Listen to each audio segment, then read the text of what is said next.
Hi everyone, and welcome to another 7-Minute Life video. This is episode 2 in the Over the Shoulder series. If you're new to this, what I'm doing is I am, through a series of blog posts, letting you watch over my shoulder as I actually work toward and achieve one of my goals. Not something hypothetical, not something theoretical. This is a first quarter goal that I set at January, and I wanted to achieve by March, the end of March. And my goal was this: if you missed the first episode, I am trying to get 10,000 downloads of a book on prayer that I wrote for folks within 5 days on Amazon.com. So I set that goal back in January, and I'm working toward it right now. Now, in this video, what I want to do is I want to help you see how to get out of what I call analysis paralysis when you're dealing with an extremely large goal, something that's got lots of moving parts and pieces to it. This happens to people a lot of times where, for example, I was on the phone with a buddy of mine last week. He's trying to build a business. Huge project, right? He has been at a standstill for 4 months as he was trying to put his website together because he is running about here and there researching and picking away at pieces, but not moving forward through honest-to-goodness action steps. Now, the way to cut through that noise of analysis paralysis is to use some wisdom that I learned from product developers that I'm going to refer to as MVP. You might be thinking most valuable player. That's not what it means in this instance, but it may be the most valuable player in your bag of productivity tools. What this stands for is minimum viable product. Minimum viable product. Really wise business people will, when they're developing a business or a new product, they will come up with the minimum expression of it that it has true value for their customer base, and they will launch it out there at a small level, find out what's wrong with it, adapt it, relaunch it, adapt it, relaunch it, adapt it, relaunch it, until they get it into the optimal expression of what they would like to be able to offer their customer. Folks who are not so wise in that, what they will do is they will labor and labor and labor to try to birth the ultimate expression of it, which will be loaded with lots of flaws that they could have avoided if they had simply got feedback as quickly as possible in the process by getting it in the hands of customers. What does this have to do with your goals? Okay, let me put it in perspective of my goal and how I applied minimal viable product to get me up and moving very rapidly on my book launch. Let's pretend for a moment over here I have the fullest expression of my book, all right? The absolute optimal best version of it. I'm going to grab a different colored marker that maybe will pop out for you a little bit more. I was taking a first edition of book I had and launching it as a second edition. So one thing I needed to do was have new content, and my goal was to get an additional 25% more material in it for my audience than was already in there. Obviously, I need a new cover so we can distinguish it from the other one, right? There were several other things that I wanted to have to make it a really awesomely new book. One was I wanted a review page that you couldn't miss, because when you're an author on Amazon, one of the things that is really valuable for you are reviews. And I wanted to blatantly go, hey, please, if you enjoyed this book, take some time and review it. So I wanted to add a review page. I also was really concerned about not just getting the information to people, but I want to build a relationship with my readers. So I wanted to include 2 things. One was an About the Author page. Now, they got to know me a little bit through my book the first time I did it, but I thought if I did an About the Author page that drew out John Arnold a little better for them, we would have a stronger bond with one another as author-reader, be building the relationship and engaging the audience better. And lastly, and this was one of the most critical pieces, I wanted some kind of links in the book that went to a page that was an opt-in page so that I could get folks' emails on a list and be able to connect with them and continue to help them grow and learn in prayer. So this was kind of the optimal version of it. There were a few more things, but that's enough for you to get the concept that we're going to be delving into. Now, over here, let's pretend we're trying to find what is the minimal viable product, right?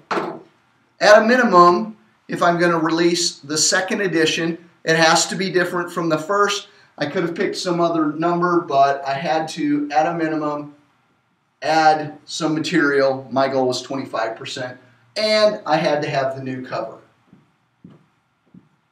All right. To achieve my goal, I could have stopped right there and been done.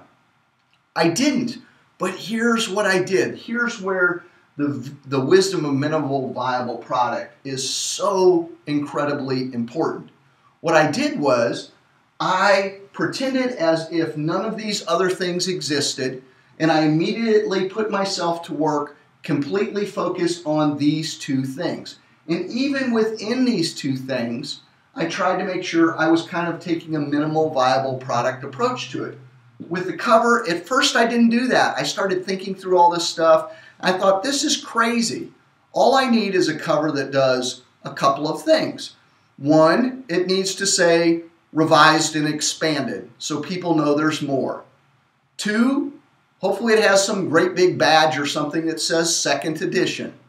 And then three, while this wasn't necessary to distinguish it per se, I had learned from my first book launch that a book on Amazon needs very large font on the cover because most of the time people see it as a thumbnail image. So I took that information, I emailed the person who produced the original cover for me rather than me working like mad trying to do that. I simply said, hey, can you do this, this, and this? And they fired back to me a new cover. Here it is. All right. I got that in 24 hours. It's totally perfect as a cover, and I could be up and running with that. Then I focused all my time and energy on adding that 25% material. And here's what happened. As soon as I got those two things done, I had a book that I could have ignored all of this stuff and done my launch right there. And I was 2 weeks out from the actual launch, but I had a viable book in hand. So what did I do? I posted the book and got it into the game on Amazon right then and there and didn't wait till my launch. And I started telling some friends and people I knew about it who could check it out for me and begin to give me feedback. I was in the game 2 weeks ahead of what was my actual launch date with a viable book. Why? Because I practiced minimum viable product.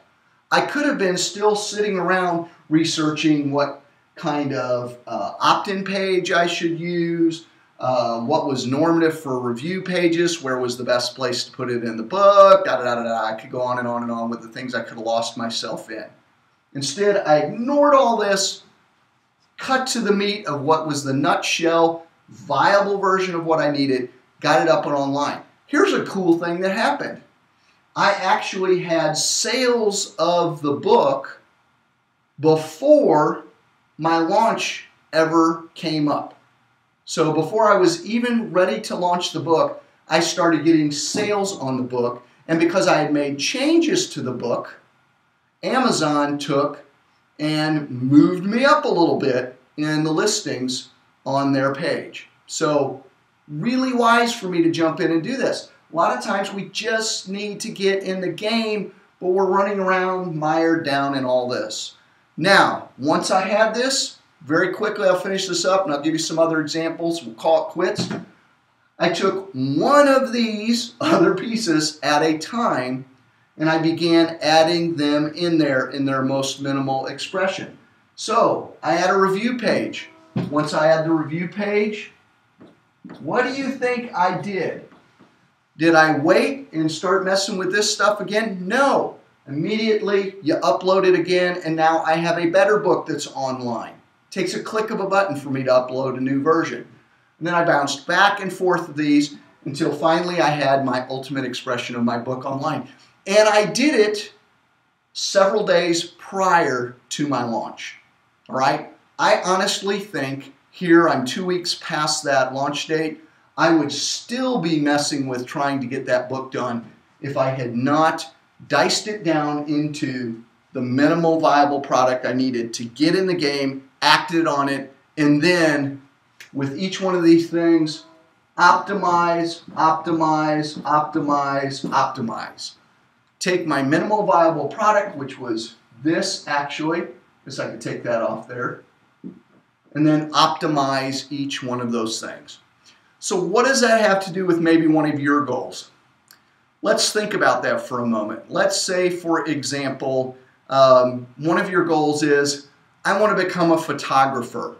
Okay, photography is a huge undertaking in some ways, right? Because you could get lost in, well, I need equipment. I don't have this kind of camera. I need a tripod. I need this lens. I need this flash. I need lighting. I need da-da-da-da-da. You could get lost in a whole series of things that were the optimal expression of what it would mean for you to learn photography, right?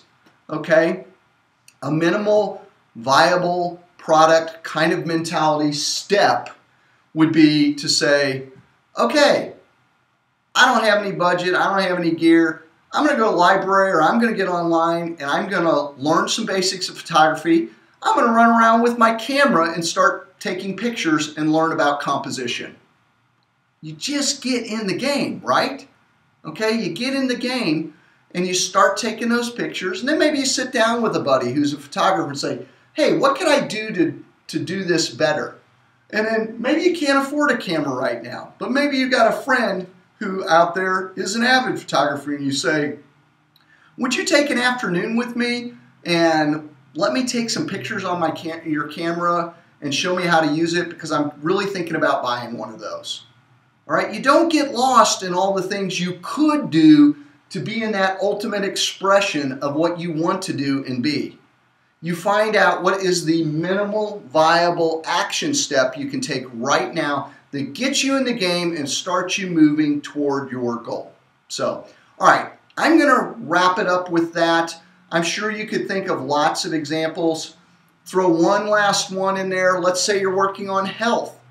You know, you could get lost, and I've done this to myself. I need to get in better shape. I should join a gym. I don't know if I can afford a gym. Which gym should I go to? Should I do something aerobic? Should I do all this stuff? You know what? I was that guy several months ago. I was probably 9 months to a year ago.